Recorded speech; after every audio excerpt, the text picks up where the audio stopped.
Bienvenue à notre vlog sur les échecs. Je vous parle depuis quelques temps d'échecs, puis un petit mot que je vous glisse tout le temps, sur souvent l'échec, échec. Puis je sais que ça doit vous tracasser parce que ça ne fait pas partie du vocabulaire de beaucoup d'hommes d'affaires. Mais mettons-nous comme un instructeur de hockey. Vous êtes parti aujourd'hui, vous êtes l'instructeur du Canadien de Montréal, vous vous appelez Michel Therrien, puis vous allez jouer une game de hockey tous les jours. Donc, il y a deux possibilités. Soit que vous gagnez, soit que vous perdez. Mais un échec pour un instructeur, il dit on a une bonne game, on a beaucoup à apprendre, on va se servir des points positifs pour passer à la prochaine étape. C'est la même chose pour votre entreprise. Quand je parle d'échec, c'est de se servir du maximum qui peut vous emmener au succès. Vous ne pouvez pas gagner toutes les games de hockey. Vous ne pouvez pas gagner toutes les batailles que vous menez. Mais vous devez vous servir de tous les côtés positifs de chaque petit échec pour en faire un grand succès. J'ai entendu quotidiennement dans les 40 ans de ma carrière, risque raisonnable.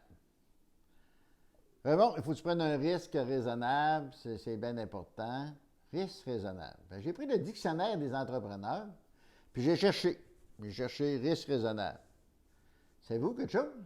Je ne l'ai jamais trouvé. Parce que ça n'existe pas un risque raisonnable. Donc, il faut se rendre dans la tête qu'on prend une décision tous les jours, on souhaite le succès. Si le succès n'est pas là, on cherche la solution. Donc, c'est succès-solution, succès-solution. C'est continuellement, c'est ce qui se passe dans notre quotidien. Donc, si vous cherchez le risque raisonnable et vous le trouvez, bien, vous me direz ce que vous l'avez trouvé, parce que moi, dans 40 ans, je ne l'ai jamais trouvé. Je dois vous rappeler, comme plusieurs d'entre vous, comme plusieurs personnes que vous allez rencontrer, ne croient pas à l'échec pour la progression d'une entreprise, pour la continuité d'une entreprise.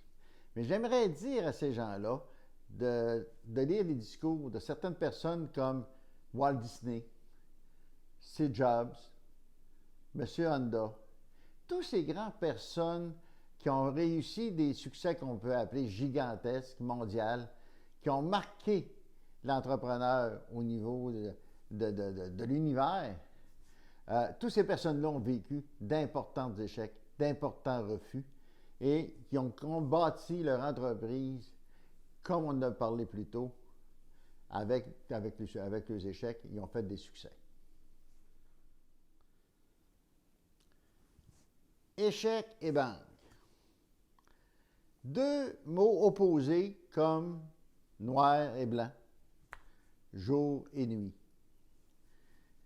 Comment on peut demander à des administrateurs, des directeurs de compte, des vice-présidents, ce que vous voulez, des banquiers, d'envisager l'échec comme un processus de succès?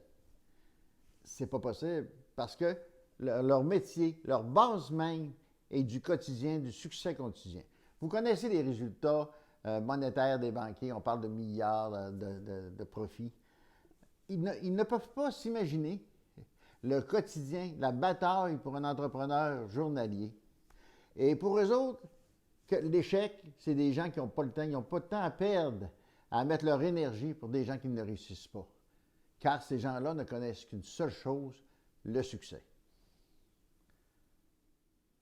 Université échec. Un autre de nos institutions dans laquelle l'échec n'est pas permis. Tout est basé sur le résultat des examens. Vous avez 60-70%, mais le côté qui peut avoir des idées intéressantes, s'il ne fait pas partie du programme, c'est un échec. Donc, tout est basé en fonction de ça. Comment voulez-vous que l'université puisse parler à le futur entrepreneur? Puis en passant, c'est 30% de nos étudiants ont comme ambition de devenir entrepreneurs. Il serait peut-être important de trouver un moyen de leur parler de l'importance de l'échec et de s'en servir d'un côté positif pour l'avenir, pour le développement de leur future entreprise. L'échec et ma chance. Imaginez-vous, dans 40 ans de carrière, comment j'ai entendu souvent ce mot-là, ma chance. Malchance du système informatique qui n'est pas parti. Malchance d'un fournisseur qui ne m'a pas livré ou qui ne veut plus me livrer. Malchance quand mon meilleur vendeur est parti sur mon compétiteur. Des malchances, je n'ai eu. Mes confrères n'ont eu. Puis on s'est servi du mot malchance pas mal souvent.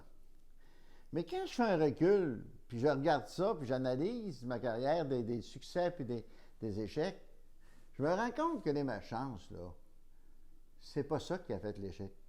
C'est moi qui a refusé d'accepter que j'avais une entreprise, entre autres, dans laquelle elle était, ne pouvait pas survivre. Et je me suis entêté, soit par mon ego, soit par mon désir de réussir, de ne pas lâcher prise. Mais faites-vous-en pas. La vie va s'occuper de le faire pour vous. Je vais vous terminer ce vlog dans une citation d'Abraham Lincoln. Ce dernier disait « Je ne veux pas savoir si vous avez eu un échec. Ce que je veux savoir, si vous vous êtes relevé après votre échec. » Vous comprendrez que c'est une belle conclusion quand on vient de parler de tous ces échecs.